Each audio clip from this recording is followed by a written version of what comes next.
There have been numerous leaks of Britain's conversion to wokeness and the process by which that is attained that have been placed somewhere on the internet, presumably that Callum has collated into a document for me to go through so we can see just what is happening behind closed doors in the major institutions, public and private, of this country.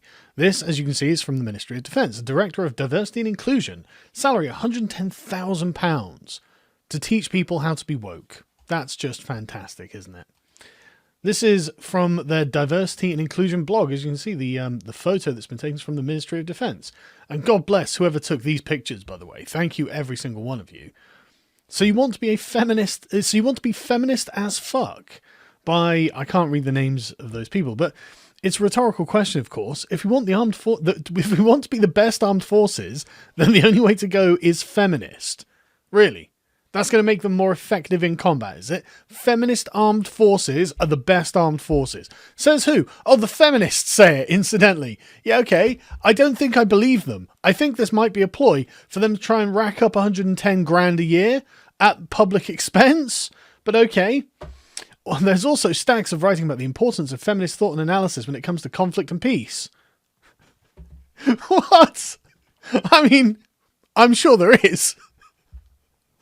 But who cares? Like, these people are ridiculous. This might seem odd or wrong-headed to readers, and I would completely understand why two straight white men, with, I would guess, plenty of other characteristics in common, talking to each other like it's to be something of themselves. Nothing wrong with that picture, right? Well, I certainly agree that this isn't ideal. This has been written by two straight white men, and they are sitting there going, well, look, yeah, we appreciate that it's not ideal, but it looks like the patriarchy is going to have to be the thing that turns the world woke, because apparently the feminists can't do it on their own. There was an Onion article or something like this years ago it had a title something like, straight white men to take over flagging feminist movement. And that's literally what this is, isn't it? Like, it's actually becoming the meme. Straight white men have got, look, you're not getting this right. Look, we'll sort this out for you. That's what's happening. This is ridiculous.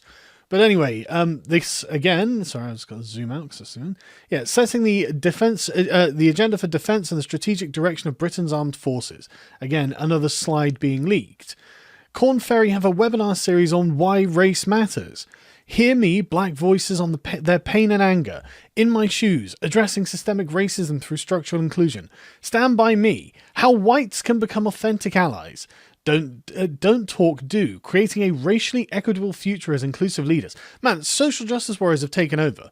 People are like, oh, well, this just in colleges. Not anymore. It was in 2017 when we were like, look, this isn't going to stay in colleges. This is going to get bad. Oh, no. Here we are, literally the armed forces have diversity training. The Conservatives have diversity training. Like, who doesn't have diversity training? Me and white supremacy, how to recognize your privilege, combat racism, and change the world. This is all really good centrist stuff. This isn't anything with an obvious political agenda or anything. On British on race, identity, and belonging by Afua Hirsch. Oh, shit. She's a radical leftist. Natives, I'm laughing because it's ridiculous, right? It's ridiculous. It's like, imagine if this was Scientologists. If they're just sitting and going, like, we've got this Thetan reader and we're going to teach you all how to be Scientologists. So please, the people of the Ministry of Defense, sit down. We're going to go through these slides. Here's a bunch of reading material. By the end of it, we'll have you praising Xenu.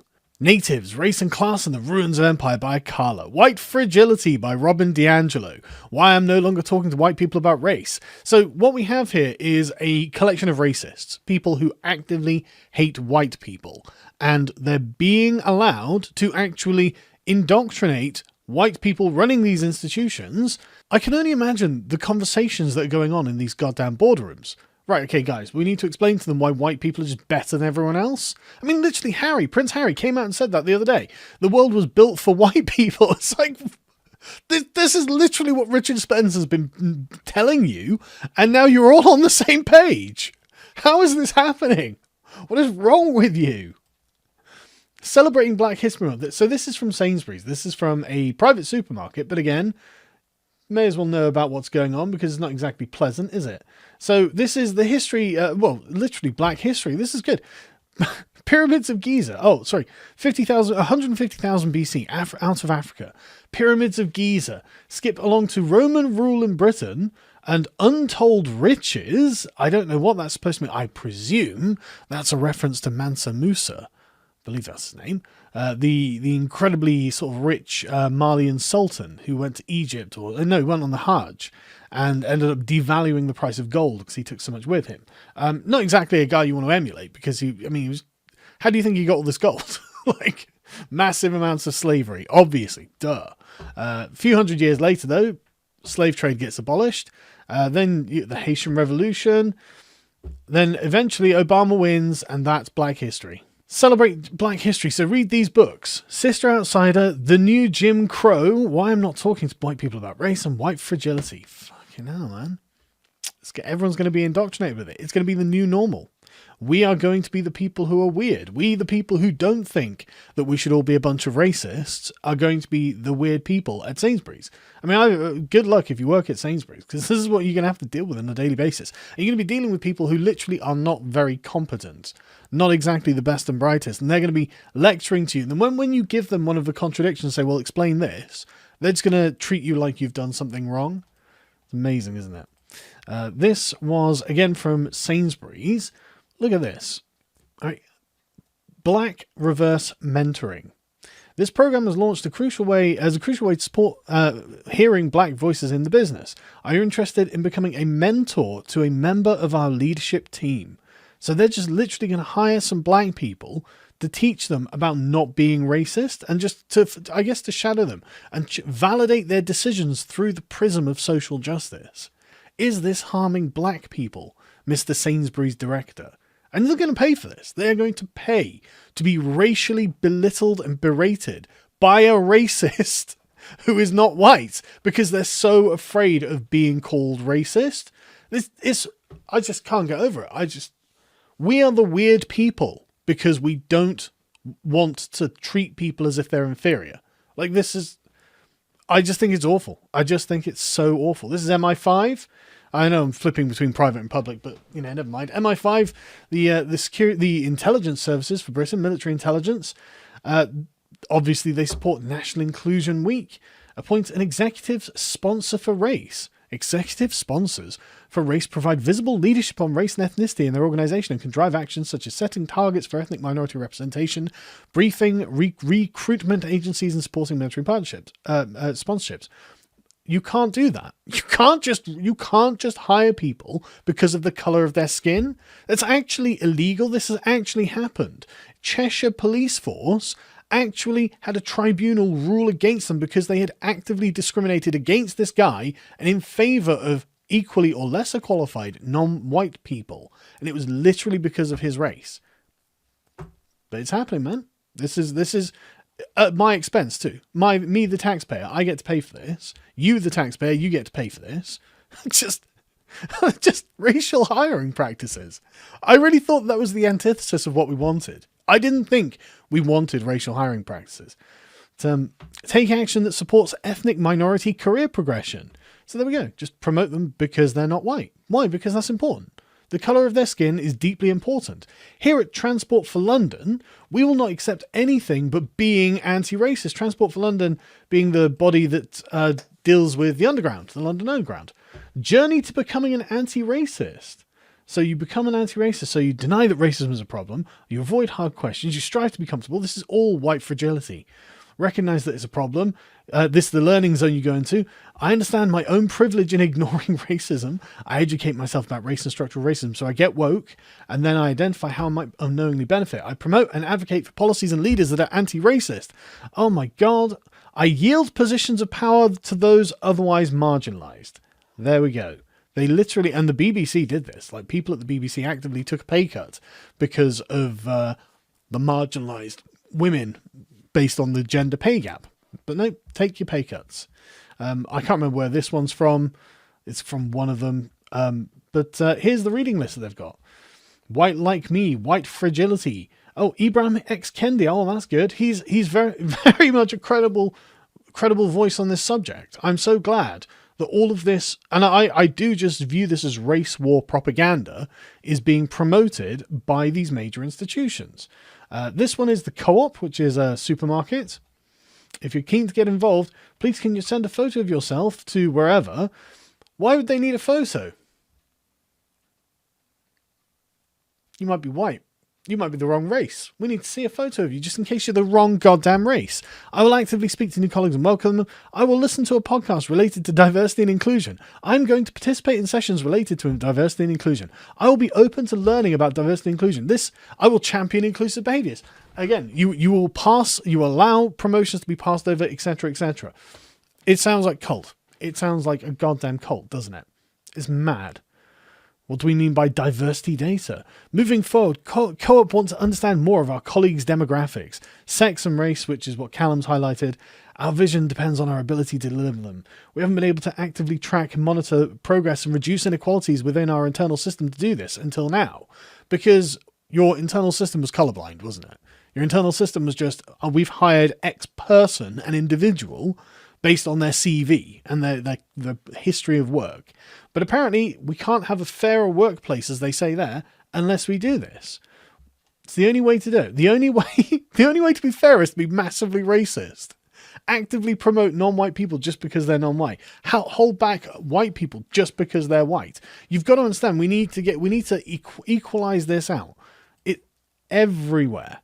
The plan, as they say, is to double representation of black, Asian and minority ethnic leaders and managers by the end of 2022, moving from 3% to 6% and then 10% by 2025.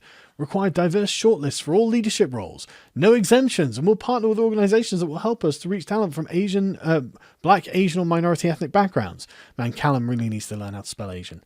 Anyone following the Facebook page, every spelling mistake on there is his. But other than that, I'm so glad he's managed to put all this together. I mean, literally, we are going to hire based on race. I can't stand it. I can't stand it. I can't stand it. It has to go.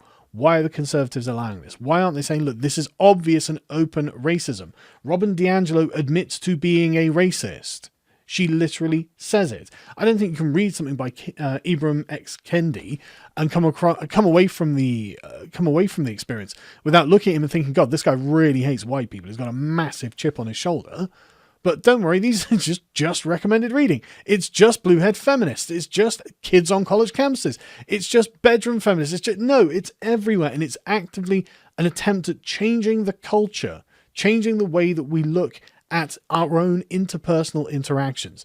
And it's being done specifically to change the sort of liberal, be the person that you are and treat each other how would you like to be treated.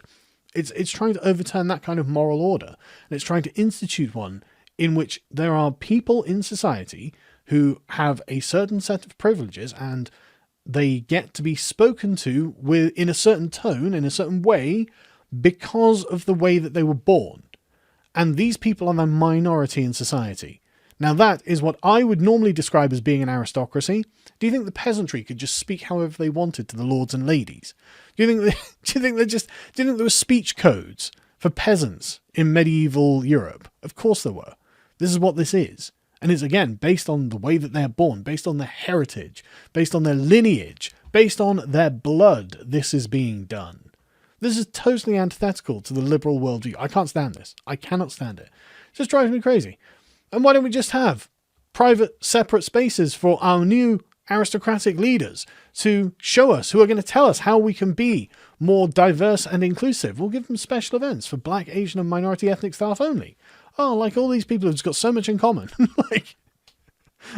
like there could be a bunch of Chinese people in there who might not hold very progressive views on black people. And they're just going to be sat next to them and they're going to be like, I wonder how that's going to go. I mean, what are you going to do? I guess you've got to establish a hierarchy of who's the most oppressed out of those. And we know who's going to come up the top of that, don't we? Anyway, I hate this. I hate all of it. I think the Conservatives, I would support just about anything at this point to ban this. Just flat ban it. Say that this is racism, which it is. It's revolutionary. It's insurrectionist. Basically, it's treasonous, which it is. It is against the core values of Britain and the general public at large, which it is. It is wrong. It is a moral wrong to teach all of this. And I can't believe that there are so many people in high places going along with it. I think that's disgusting. Anyway, if you'd like to support my channel, you'll have to go to our merch store because obviously we've been demonetized. But this is all, of course, part of the process that Yuri Bezmenov laid out. I would suggest that once we're getting to the point where it's in all of our institutions, that we are looking at normalization. Not good news. I guess we've gone through the crisis. That didn't take very long. I really mean it when I say that I think we have to build sort of a new cathedral where we can at least treat each other as we wish to be treated and expect media to reliably be able to understand what it is we're saying when we say it. Because I think the problem, much of the problem, is I think a lot of people just don't understand what we're trying to say to them. I think they think that there's something wrong with being critical of critical race theory. And I don't think that there is at all. I think that critical race theory is not an accurate representation of reality. But anyway, I'm not going to go on anymore because it's all depressing me. But thankfully, it's ever onwards and upwards. We're building a new cathedral. And wherever you find people who are trying to build something that is actively going to resist this kind of corruption, you should probably support them, even if it's only in small ways, even if it's just sharing it so other people can become aware of it. You know, whether giving them money is obviously the best idea. Whatever it is, just do your small part to help them out. Because if we don't, I mean, the opponents are, and they've got very, very far.